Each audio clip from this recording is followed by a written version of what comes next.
As expected, the Bank of Canada once again lowered its interest rate at today's announcement.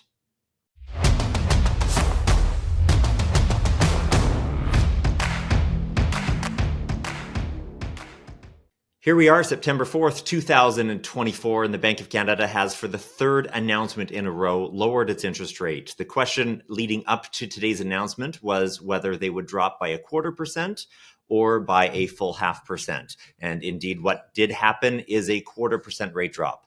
The Bank of Canada's overnight rate, it dropped from 4.5% to 4.25%. And that brings the retail prime rate, from which variable rate mortgages or lines of credit interest rates are calculated, from 6.7 down to 6.45%. If you have a variable interest rate mortgage, or if you are considering getting one, today's announcement, per every $100,000 that you're looking to borrow or are borrowing over a 25-year amortization, you're going to see about almost a $15 per month change in the rate. For a typical mortgage here in Alberta on a 25-year amortization, being $500,000 since their first drop, that's a rate drop of 5.25 down to about 5.5%.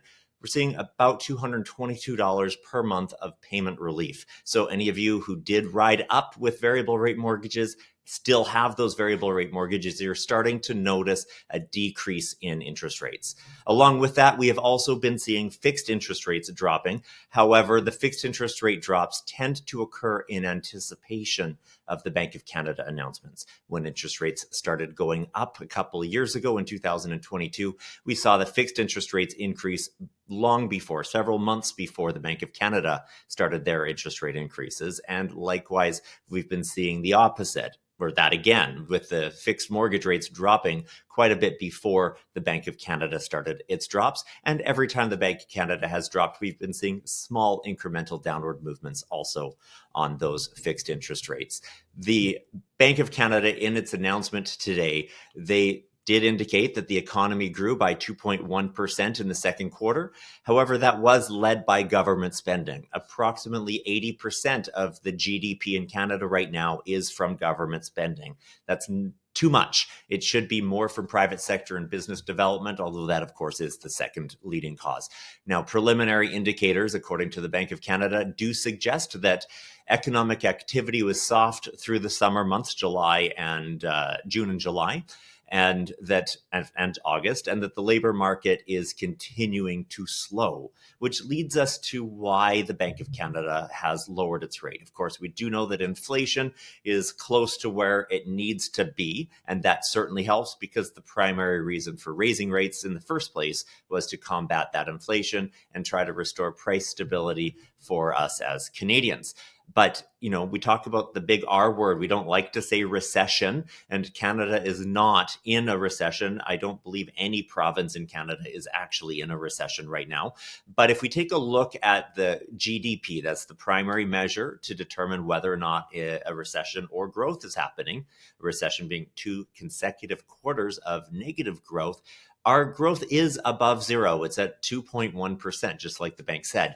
But when we compare that to the population growth at 3.2% last year, one of the biggest population growth years in over 50 years, actually, we are seeing our GDP growth per person is actually below zero. And that's why, for many of you and for us, it does feel like things aren't so great, right? Retail sales have grown at a very, very slow pace, net of inflation at 0.2%, whereas traditionally that's closer to 5%. So yeah, we're doing okay, but we have higher levels of unemployment. Our wage growth has been low and slow, and our productivity per person in Canada has been decreasing. Now, hopefully, as interest rates start to drop over the coming months and year or longer, we're going to see that stimulus come back, further private sector and business investment, which will hopefully increase wages and increase or improve the situation overall. Today, the Bank of Canada's rate is at 4.25%. It has a long ways to go before it would return to what it was before COVID. In 2019, it ended at 1.75%, and it had been there for actually quite some time. At the end of this year, we're expecting probably 2 more 0.25% interest rate drops, maybe only one. So the expectation is that their rate's going to be between 3.75 and 4% by the end of this year. And for next year, the general consensus is that it will land around 3%. However, two of the major banks are forecasting it to land at about 2.5%. And I'm personally optimistic that we're going to see it under 3, not at 3, maybe 2.75, hopefully as low as 2.5%. But that still does leave some room for returning to our pre-COVID numbers from 2019. So when are we going to see these next updates, the next changes? Well, in 6 weeks from now, October 23rd is the next rate announcement by the Bank of Canada, and a little bit before the holidays in December 11th will be the last interest rate announcement of the year. Again, we'll likely see a 0.25% drop on each of those, followed by more drops into the new year. If you've got any questions about how this might impact you as you're looking for a home right now, we have been seeing rates come down. If your mortgage is coming up for renewal, or maybe you're now thinking, hey, I need to actually use some of the new equity in my house over the last few years and use that to consolidate some debt just because you're falling a bit behind, please reach out to me or my team. And we are, of course, more than happy and looking forward to helping you out. Thank you so much.